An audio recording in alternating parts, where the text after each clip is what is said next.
Payments, Christ!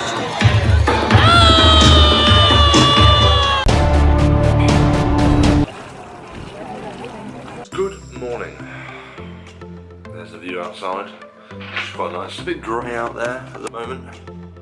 It's a bit miserable. We get a tip off at 9 o'clock telling us where our badges are in Amsterdam, and I need to collect my badge before I can cross the finish line, because the badge is what allows me through into the actual conference of Money2020. Now the strategy I'm going to do this morning is that I'm going to go straight to the train station now. It's about 8 o'clock now. I'm going to go straight to the train station, buy a tram ticket ready for 9 o'clock so that wherever I need to go, I can just hop on a tram and just get to it straight away. So hopefully that means I'm going to come first. I'll show you that. Amsterdam.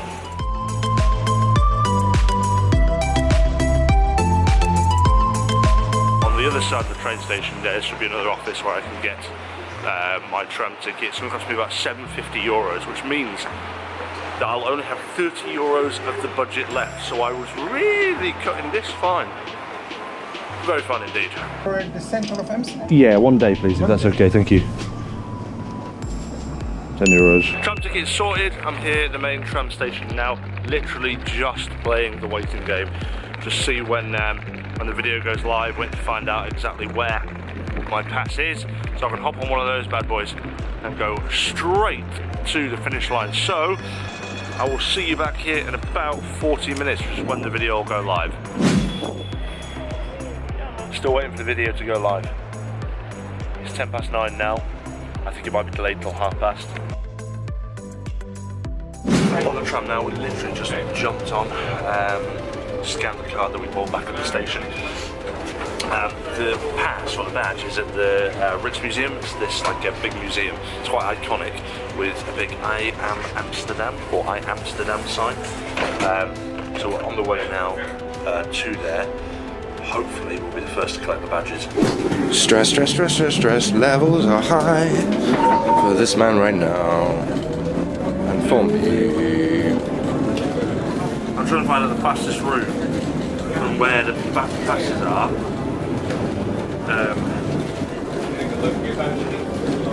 To the right, which is where the conference is at, but I just don't know. Running now to get my pass.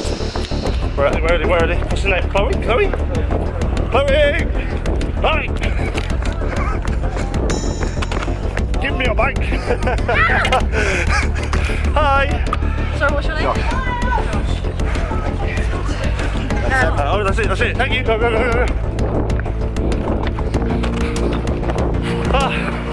That was them. Right. Work out which tram. Taxi? No? Okay.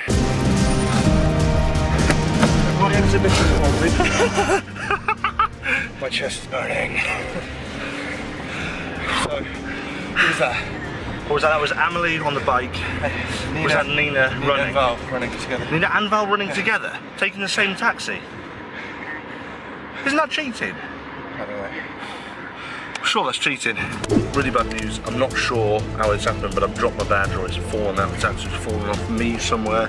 I'm hoping it's in here still. When I get out, it's a bit cramped, so I don't know. I can't tell. Oh, I'm just messaging in now, putting in the help desk and get a bloody pass printed out. That's so annoying. How did that happen? I don't know. Money2020, there we are. Perfect. No, there's their taxi. Thank you very much, thank you.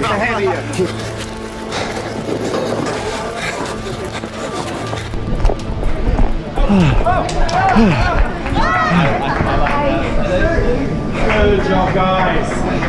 Welcome to the jam. Now that I've arrived here at Money2020, just having a look around, it looks lovely. I can take a breather. Unfortunately, I crossed the finish line at fourth. The others were just in front of me, but I believe they may have made an illegal move because two of the racers shared a taxi, and there is a rule that says you're not allowed to help each other. Now I would be interested in finding out who paid for that taxi. It doesn't mean that I've lost yet, because it's still a game of points. So I'm going on stage at 2 o'clock to find out whether or not I've won and what the points all tally up to. I just want to say a massive, massive thanks to Glory for supporting me, especially with a few of the challenges, such as like getting rid of all the badges here at Money 2020. You all did a fantastic job. And Zenon, mate, you're a star. Thank you very much for reprinting this, because I lost it on the way, if that's not in the video. I think it is in the video. But he reprinted it and met me at the door, so he was an absolute star. But I'll catch up with you after the conference. And last but not least, from Stu's reviews, Stuart Thomas, who had cash in his pocket. Stu, make it out. Come on out. Fantastic. Thank you. All right. Well, I want to hear a little bit more, and I'm sure the audience actually wants to hear a little bit more. So, Amelie, you've actually done this in the US, and you did it in Singapore. Yeah. What's different about doing it in Europe? What was Bitcoin like here? In Europe, there were about 70 merchants that accepted crypto at the point of sale, so that was the difference. So you didn't have a lot. It was pretty challenging? No, actually, it was much better than in Asia and in the US. Much, much, much better. Yeah. Well, let's see. Are you going to do this in China? I don't know. I can't speak Chinese. Oh. Nina, this is your very first time. So what was the most surprising thing about actually carrying around a card?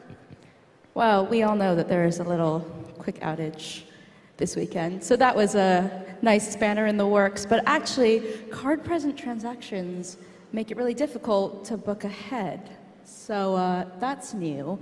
And also, in Bavaria, in the middle of nowhere, they don't really like card. Nina, were there any issues on Friday night with card? Yeah, that was fun. It was Where were you lovely. stranded? Where were you stranded? I was in Salzburg, and I was eating a Wiener Schnitzel, so it was very lovely. Just paying for it was... Oh, so you didn't actually wash dishes to pay for the meal? No, not this time. But, Okay, well. hopefully I never have to again, right? Exactly. Val, your first time too. What was the most surprising thing you found about actually using your curve ring and your Apple Watch? Yes, I was using this watch and this curve ring. So it was actually an online Twitter vote, and it was kind of down to the wire, but it was between wearables and check. And I'm really glad I didn't get check. That would have been very hard getting out of Istanbul. Yeah, I mean, it was very challenging. In Istanbul, there was literally one merchant in the entire airport that took contactless payments. So it was sort of going around speaking to 200 different vendors. But I tried to pick countries that I thought I'd have better luck in. So places like Luxembourg, Paris in France, Frankfurt in Germany. But yeah, it was a really fun experience, and I got to meet some amazing people who were willing to sort of make trades. So like, I'd buy them a sandwich, and they'd take me on a tuk-tuk ride, for example. Awesome. Well, you did mention check, and coming up in China, we've got Jamie Campbell, who's going to actually be using traveler's check. So stay tuned for that in November. Stu, cash is king. How was it this time? You've done this before. How was it different? Do you know what? It wasn't that much different. One thing I found out, though, that I got a lot more for a lot less. There were many times where I could kind of haggle with people and pay less for a service than others. So whilst Emily might have been sleeping in an airport, I was sleeping on a balcony room in La Rambla in Spain. While Augustus was visiting a dusty train station, I was sipping wine outside the Colosseum. So cash was definitely king for me this time. So I've actually nominated Dave Birch to see if cash is king in China. So stay tuned for that episode. Augustus, you actually won this in Singapore. How was it here in Europe this time? I think a lot of the different places that I went through, this was my first time going there, so I didn't know what to expect. And I have to say, people love their cash in Europe. Compared to Asia, it was definitely something that was an eye-opener for me, because in Singapore, for example, I don't carry cash going outside.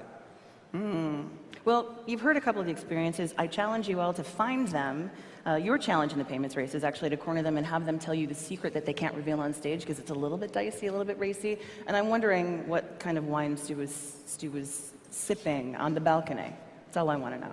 But I think the suspense is killing us. I think we need to actually announce the order of who managed to be most successful in the payment race. Ali?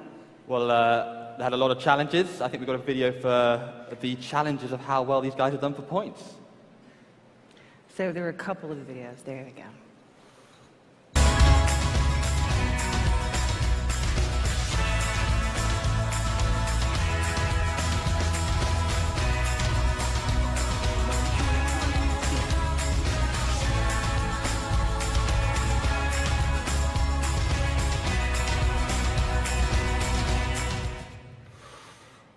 But of course, they had to cross the finish line, and there is a lot of other points to be added onto this.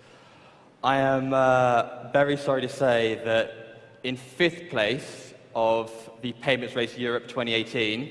Now, let's mark this, because the score didn't actually reveal everything. That was the challenges. That didn't include a couple of some of the curveballs that we had. And it's been a crazy race because our sponsors have been incredibly generous with their time and their network, and some of the last-minute additions didn't make the video cut. So what you think you saw is not the order. Let's go with number 5. Who is number 5? Well,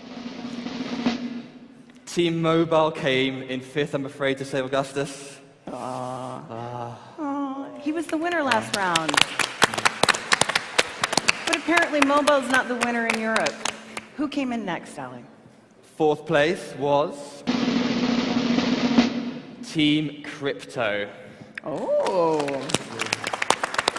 All right. The 3rd place? 3rd place was Team Wearables. Ah, well done. Well done. Okay.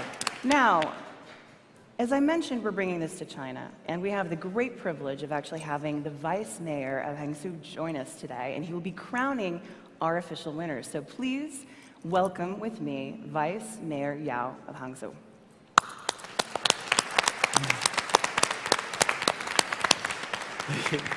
Thank you, Mayor. Thank you. Can I please get Nina and Stu just here as card versus cash? All right. And, Ali, the grand announcement, please, is... The winner of the Payments Race Europe 2018,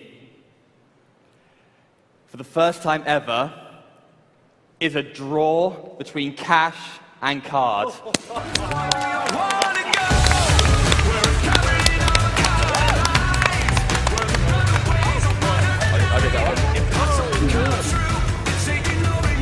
No, you, the mayor crown. Okay. So that concludes the 4th payments race.